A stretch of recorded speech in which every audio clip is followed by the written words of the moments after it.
Sup? Thought I would give a little bit of an update. This is where I'm at with the bumper right now. Still needs quite a bit of work, but I'm really happy with how it's coming along.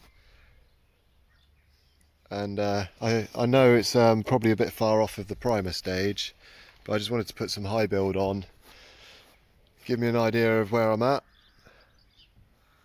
These corner pieces, I don't know where I was in the last video. I can't remember if I'd put the barriers on the end. I think I would just showed you what I was going to do.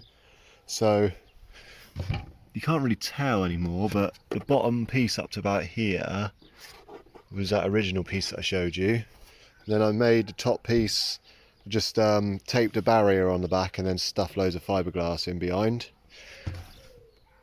Sorry, I think I actually put the barrier on the inside by the looks of this, and then piled the fiberglass on the outside. Same on this side. And then these vents, they were like cut in to clear something on a Corolla, so I've extended them back. It will make blocking them for when I make a mold. I'm gonna have to put barricades or blocks on the back of all these vents so that I can mold them successfully and don't get mechanical lock.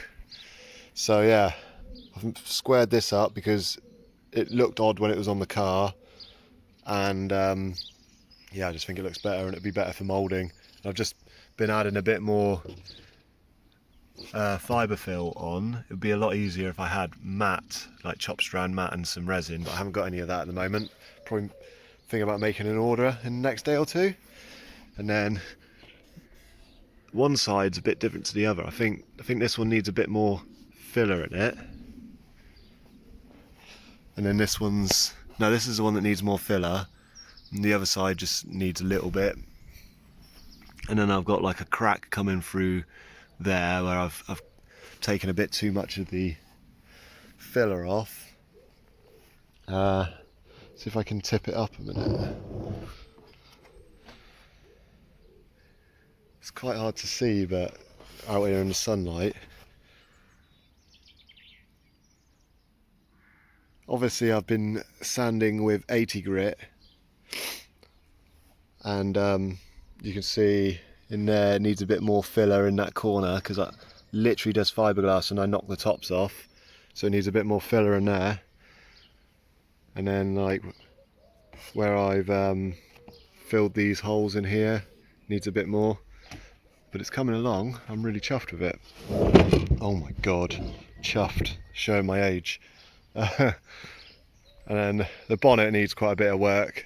There was some cracks and stuff, and my filler was just going off. I was doing another job, so I just whopped the filler on quick. And I don't think I'm going to use this bonnet as it is. I think I'm literally just going to use it as a buck and mould it, and go from there. I think getting on with making moulds is something that I want to get on with in the next week or so, ASAP basically. And then in here, obviously I've got doors to sort and mould, tailgate. I'm going to, I want to, you see in there I've welded tabs to the tailgate to bolt the spoiler down. Well, I think what I'm going to do is I'm going to take the spoiler off and put some like tape, packing tape, so that nothing sticks to it.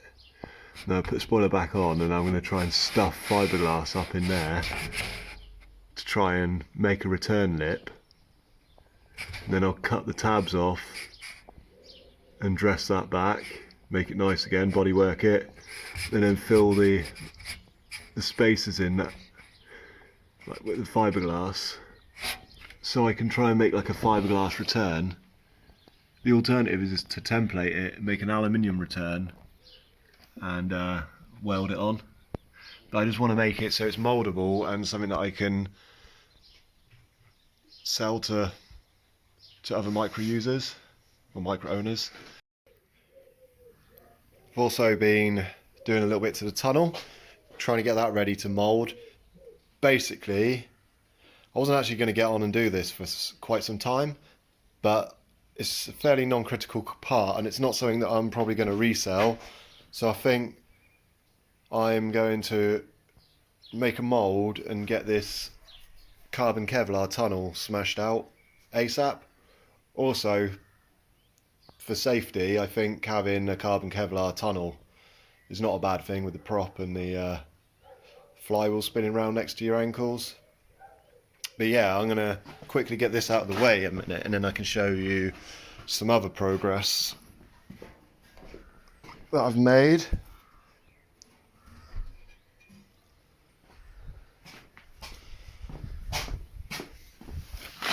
Get this out of the way a minute. I probably won't even need my light for this, but I'm going to turn my light on anyway. There we go. Good state of my hands. But anyway, enough of that. Let's go. So, as you can see, I have seam sealed every seam underneath here, and I've used Gravitex underbody sealer, but it's come out very matte and I want it to be more gloss.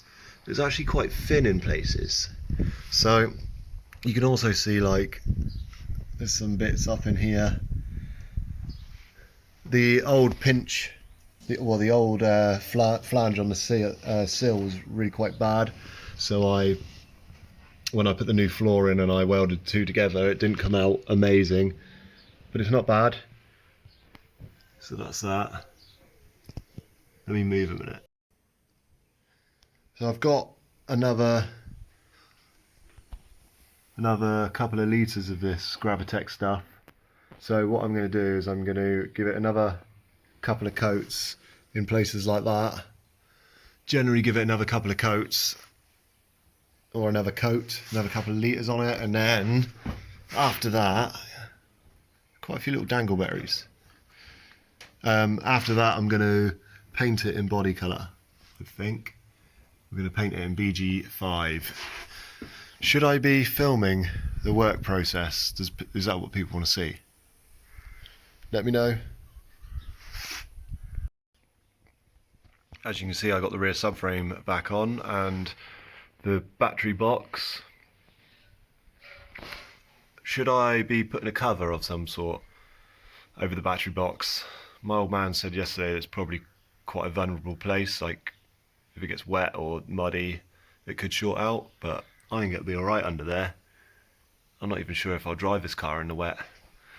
But yeah, rear subframe's on. Got to get these arms off and finish them, stop them from rusting, and I got to remake the upper arm because it just comes loose all the time, and then I get active geometry, which is not cool. So get them fucked off. Don't think there's anything else to show. You can see I did the rear panel, so that's going to be covered by a bumper all the time. This Gravitex stuff is so messy. I think I've got the wrong gun or something, because it's just making a hell of a mess. But I went all the way round like the pillars and front arch tubs. They come out real nice. Real happy with that. And then up underneath here, all the structure that subframe goes up in and the lower control arm. Quite happy with all of that. I've actually thought recently, I wonder if I should cut this bar out or make it removable. Literally thought that yesterday after I'd stone chipped it, but it would mean that the gearbox could drop out the bottom. But there's so much, it's so tight around the box here, I don't know if you'd be able to get all the bolts out anyway. So that's that. I don't think there's anything else to really report on right at this minute. I think that's about it. So I doubt I'll do anything more to the chassis itself until next week.